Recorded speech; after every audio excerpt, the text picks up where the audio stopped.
جب مسلمانوں کے خلیفہ تھے نا، ہر سال مسجد نبوی کو بڑا کرتے تھے، لیکن جب عمر رضی اللہ عنہ کا وقت آیا تو جب اس کو تھوڑا بڑا کیا، آس پاس کے مکان ملائے، تو حضرت عباس رضی اللہ تعالیٰ عنہ جو محمد رسول اللہ کے چچا تھے، ان کا مکان مسجد نبوی کے سامنے آ گیا۔ جب بارش ہوتی تھی، عباس رضی اللہ تعالیٰ عنہ کے مکان پہ جو پتنالہ لگا ہوا تھا، وہ پتنالے کا پانی جب سڑک پہ گرتا تھا، گلی میں گرتا تھا، تو کیچڑ کے چھینٹے لوگوں پر پڑتے۔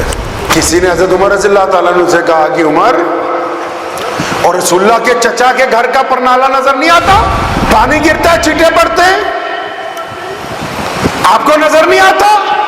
عمر تو پھر عمر ہی تھے۔ فرمایا اچھا ایسی بات ہے؟ فرمایا ہاں امیر المومنین ایسی بات ہے۔ فرمایا جاؤ ابھی جا کے اکھاڑ دو اس پرنالے کو، اور گھر والوں کو کہنا کہ چھت کی 4 نکڑیں ہوتی ہیں، کسی اور نکڑ پہ لگا رہے۔ رسول اللہ کے چچا نے کیا کہا؟ فرمایا عمر آپ کیا سمجھتے ہیں، کیا مجھے نہیں پتا تھا کہ اس کے پانی سے نمازیوں کے کپڑوں پہ چھینٹے پڑتے ہیں؟ مجھے بھی پتا ہے۔ چھت ڈال رہا تھا عمر، محمد رسول اللہ تشریف لے آئے، فرمایا چچا میں بھی کچھ کروں گا۔ عمر یہ جو پرنالہ تو نے اکھڑوایا، یہ محمد رسول اللہ نے اپنے ہاتھوں سے بے بس۔ عمر نے یہ بات سنی، لرزہ طاری ہو گیا، آنکھوں سے آنسو گرنے لگے، حضرت عباس کے بازو پکڑے، فرمایا یہ تو مجھ سے غلطی ہوئی، آپ چلیں، عمر سواری بنے گا، عمر کا گھوڑا بناؤ۔ عمر کے کندھوں پر کھڑے ہو کے اس پرنالے کو پھر وہیں لگایا۔ فرمایا لوگوں کے کپڑے خراب ہوتے ہیں، ہوتے رہیں، عمر اسی طرف چلے گا جس طرف محمد الرسول اللہ۔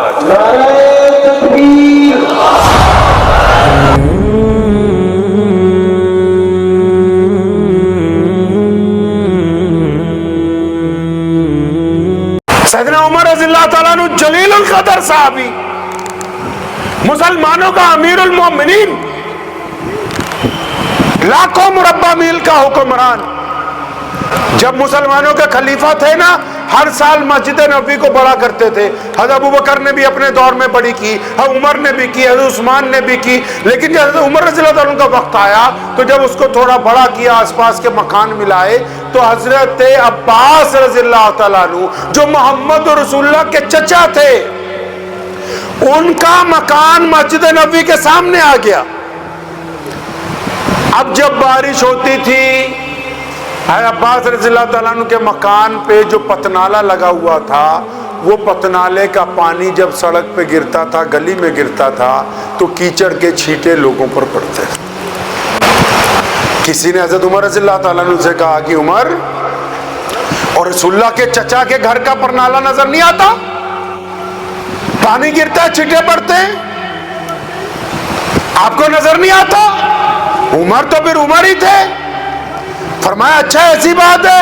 فرمایا ہاں امیر المومنین ایسی بات ہے۔ فرمایا جاؤ ابھی جا کے اکھاڑ دو اس پرنالے کو، اور گھر والوں کو کہنا کہ چھت کی 4 نکڑیں ہوتی ہیں، کسی اور نکڑ پہ لگا لیں۔ اب وہ گئے خادم، انہوں نے جا کے پرنالہ اکھاڑ دیا، اور گھر والوں کو کہہ کے آئے کہ امیر المومنین نے کہا کہ چھت کے 4 نکڑیں ہوتی ہے، کسی اور طرف لگاؤ، نمازیوں کو تکلیف ہوتی ہے۔ لوگوں نے کسی نے جا کے کہا حضرت عباس رضی اللہ تعالیٰ عنہ سے کہ رسول اللہ کے چچا آپ کو پتہ لگا آپ کے گھر کا جو پرنالہ تھا عمر نے اکھڑوا دیا؟ اب یہ مسکرائے، فرمایا کوئی بات نہیں، کوئی بات نہیں، پھر کیا ہوا اکھڑوا دیا؟ جب نماز پڑھنے مسجد نبوی میں پہنچے، حضرت عباس رضی اللہ عنہ نے کچھ نہیں کہا، عمر رضی اللہ عنہ نے خود کہا نماز کے بعد کہ حضرت وہ آپ کے گھر کا جو پرنالہ تھا، جب بارش آتی تھی لوگوں کے چھینٹے پڑتے تھے، میں نے اس کو اکھڑوا دیا ہے۔ سنے رسول اللہ کے چچا نے کیا کہا؟ فرمایا عمر آپ کیا سمجھتے ہیں، کیا مجھے نہیں پتا تھا کہ اس کے پانی سے نمازیوں کے کپڑوں پہ چھینٹے پڑتے ہیں؟ مجھے بھی پتا ہے کہ جب بارش آتی ہے، پانی گرتا ہے، لوگوں کے کپڑوں پر چھینٹے پڑتے ہیں، لیکن عمر میں کیا کرتا؟ میں یہ گھر بنا رہا تھا، پیغمبر اعظم محمد رسول اللہ اس گلی میں سے گزرے، مجھے دیکھا، چچا کیا کرتے ہو؟ میں نے کہا گھر بنا رہا ہوں۔ فرمایا چچا میں بھی کچھ کروں آپ کے لیے؟ فرمایا میں چھت ڈال رہا تھا عمر، محمد رسول اللہ تشریف لے آئے، فرمایا چچا میں بھی کچھ کروں گا۔ عمر یہ جو پرنالہ تو نے اکھڑوایا، یہ محمد رسول اللہ نے اپنے ہاتھوں سے پیوست کیا تھا۔ عمر نے یہ بات سنی، لرزہ طاری ہو گیا، آنکھوں سے آنسو گرنے لگے، حضرت عباس کے بازو پکڑے، فرمایا یہ تو مجھ سے غلطی ہوئی، آپ چلیں عمر سواری بنے گا، عمر کا گھوڑا بناؤ، عمر کے کندھوں پر کھڑے ہو کے اس پر نالے کو پھر وہیں لگایا۔ فرمایا لوگوں کے کپڑے خراب ہوتے ہیں، ہوتے رہیں، عمر اسی طرف چلے گا جس طرف محمد الرسول اللہ۔ نعرہ تکبیر، ہاتھ بلند نہیں ہوئے، نعرہ تکبیر، پیچھے والے لوگوں کی آواز نہیں آئی، نعرہ تکبیر، شان رسالت، شان رسالت، شان صحابہ، عظمت صحابہ، مجلس علماء